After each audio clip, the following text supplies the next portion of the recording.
तपाईहरु सबैलाई नमस्ते खबर युट्युब च्यानलमा स्वागत छ। यतिखेर हामी तपाईलाई चितवनको सौराबाट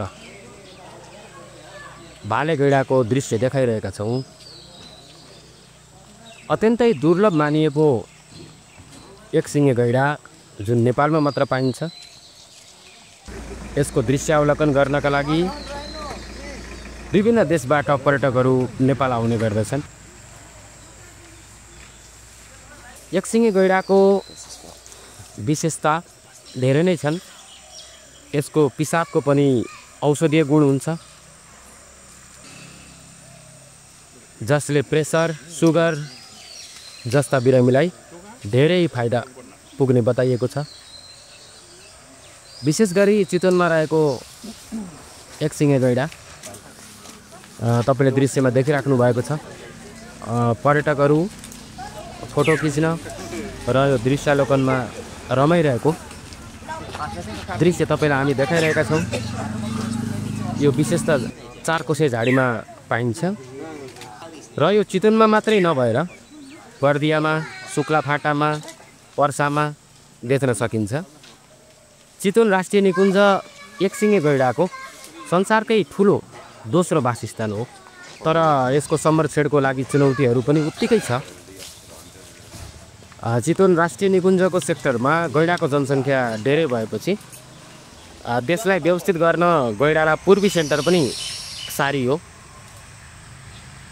3 वर्ष अघि विभागले गैंडाको स्थानान्तरणको लागि उपमहानिर्देशक वेदकुमार ढकालको नेतृत्वमा गैंडाको वासस्थान र जनसङ्ख्याको चाप अध्ययन गर्न अध्ययन टोली पनि गठन गरेको थियो। उक्त टोलीले गरेको अध्ययनले पूर्वी सेक्टरमा गैंडाको सङ्ख्या घटेको र निकुञ्जमा भएमध्ये 60% सङ्ख्या पश्चिम सेक्टरमा रहेको निष्कर्ष निकालेको थियो।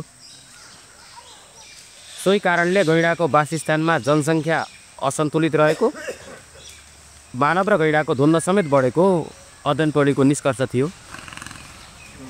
एकसिङे गैंडाको विशेषता भनेको यो गैंडाले दिशा एकै ठाउँमा गर्ने र पछाडि हटेर दिशा गर्ने गर्दछ।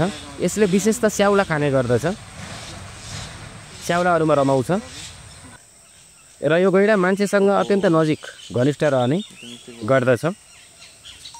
यो स्थानान्तरण कार्यमा पूर्वतर्फ लगिएका गैंडाले पूर्वी क्षेत्रमा नै प्रजनन गरी सङ्ख्या बढाउन् भन्ने हिसाबले त्यहाँ सारिने गर्दछ। त्यसको लागि चाहिँ गैंडाको वासस्थान आसपास निगरानी गरिन्छ। त्यसपछि उपयुक्त उमेर समूहका गैंडालाई टाट गरेर पूर्वी क्षेत्रमा लगिन्छ। पछिल्लो गणना अनुसार नेपालमा 900 हाराहारी गैंडा रहेको छ भनिएको छ। 900 हाराहारीमा झन्डै 700 हाराहारी गैंडा चाहिँ चितवन राष्ट्रिय निकुञ्जमै छ। अनि बर्दिया, शुक्लाफाटा र पर्सामा केही मात्रामा गैंडाहरू छन्।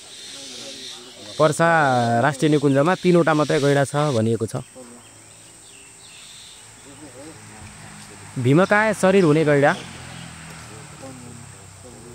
नजिस्काएसम्म यसले खासै मान्छेलाई आक्रमण भने गर्दैन। यसको स्वरूप अलि मायालु खाले नै हुने गरेको छ। तर यसको संरक्षणमा उत्तिका चुनौतीहरू पनि छन्। गैंडाको संरक्षण गर्नुपर्ने आजको आवश्यकता पनि हो। गैंडा हेर्नको लागि सौरा पुग्ने पर्यटकको सङ्ख्या अत्यन्त बढ्दै गइरहेको छ। सौरा धेरै हिसाबले अहिले पर्यटकको रोजाइको ठाउँ बनेको छ। तपाईको त्यहाँको माछा, विशेष गरी असला माछा खोला किनार बस्ने, अनि त्यहाँ चाहिँ होमस्टेहरू, रिसोर्टहरू थपिने क्रम जारी नै छ। यतिखेर तपाईँ स्याउलामा गैंडा रमाइरहेको देखिराख्नु भएको छ। यो प्रकृति प्रेमी स्वभावको हुन्छ भनेर अनुसन्धानले देखाएको छ। तपाईले चितवनमा बजारमा पनि गैंडा हिँडेको देखिराख्न सक्नुहुन्छ कहिलेकाहीँ, र यसले पिसाब गर्दै गर्दाखेरि बाल्टी लगेर थापेको पनि देख्नुहुन्छ। यसले विभिन्न रोगहरू निर्मूल पार्छ भनेर मान्छेहरू त्यसो गर्दछन्। तपाईलाई हामी यस्तै सामग्रीहरू लिएर आउनेछौँ। च्यानललाई सब्स्क्राइब गर्नुभएको छैन भने सब्स्क्राइब गर्नुहोला। हामीले विभिन्न क्षेत्रलाई समेटेर विभिन्न रिपोर्टहरू बनाउँदै आइरहेका छौँ। यो भिडियो सामग्री राधेश्याम फुयानले छायाङ्कन गर्नुभएको छ। नमस्ते खबर युट्युब च्यानल हेर्दै गर्नुहोला। सब्स्क्राइब गर्नुभएको छैन भने सब्स्क्राइब गर्नुहोला। यस भिडियो रिपोर्टलाई लाइक गर्नुहोला र तपाईँलाई कस्तो लाग्यो हाम्रो रिपोर्ट त्यसबारेमा कमेन्ट पनि गर्नुहोला।